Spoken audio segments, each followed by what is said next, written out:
It was now Sunday of that same weekend, and my mom and Marsh had just returned home. I went to tell my mom that Ish was here, but she didn't want to speak to her. Mom was packing up some things she had bought that day, including snacks. She placed them in the cupboard like she always did, including one of my favorite snacks at the time, plantain chips. I tried to build a conversation with her, but she wasn't interested, so I just took a pack of plantain chips and went back to my room.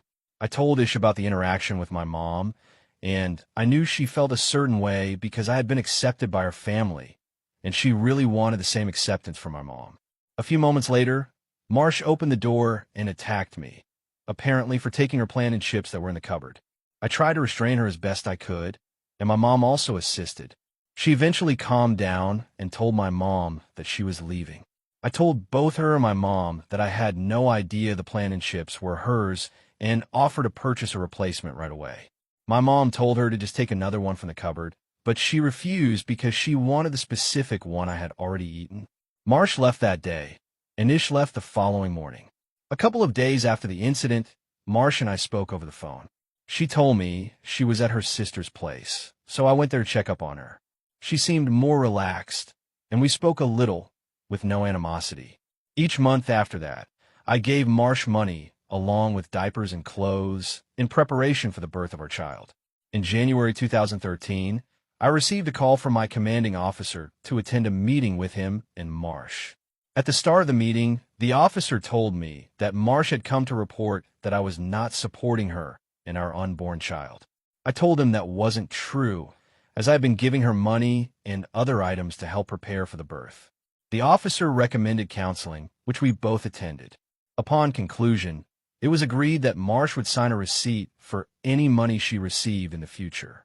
About 9 months later, I had become a father to 2 boys. Marsh's son was born in April, and Ish's son was born in July. I was at the hospital for both births. Marsh's son was named Leo, a name we had agreed on before the birth, and Ish's son was called Kai. However, 5 months later, I was taken to family court by Marsh because she wanted a specific amount of money each month. At the conclusion of the court hearing, I agreed to the amount she requested, and it was signed and arranged to be deducted monthly from my salary. A month after that, I went to visit Leo, who was now 5 months old. I was playing with him when Marsh suddenly became upset and started speaking disrespectfully about my mother and Ish, who had become close after Kai's birth. By now, I was very used to this behavior, and it didn't really bother me. Ish would also get upset with me, thinking I was still in a relationship with Marsh. So yeah, I was very seasoned in getting roasted by women. As Marsh continued to argue, I just got up and left. A couple of days later, I was contacted by a police officer who told me that Marsh had made a complaint that I had hit Leo in the face. I told the officer that this was not true. Because of that lie, I became more distant from Marsh, and, unfortunately, also from Leo. Within that same month, I was heading home when I was stopped by 2 police officers accompanied by Marsh. They asked me to follow them to the police station, and I complied. Upon arriving, I was told that Marsh had reported me for non-maintenance of our child. I explained to them that this was untrue and provided the receipt book that showed I had been supporting Marsh from January 2013 up to September 2013.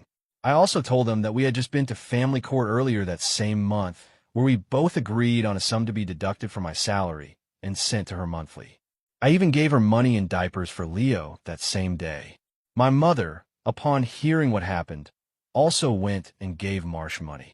My mom was always close with Marsh, visiting her before and after Leo's birth, while providing money and clothes. But after that day, the bond they shared was broken. 2 months later, I was taken to family court again by Marsh. She wanted an increase in the monthly amount, and I signed and agreed to that too. Those were very sad times.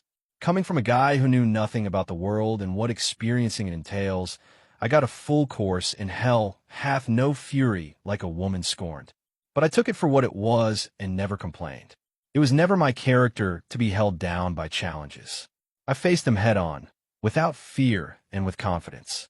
However, out of all the struggles I could have encountered, I never imagined family struggles would be the hardest fight to overcome. But nevertheless, I was learning and experiencing the truth about the heart of man.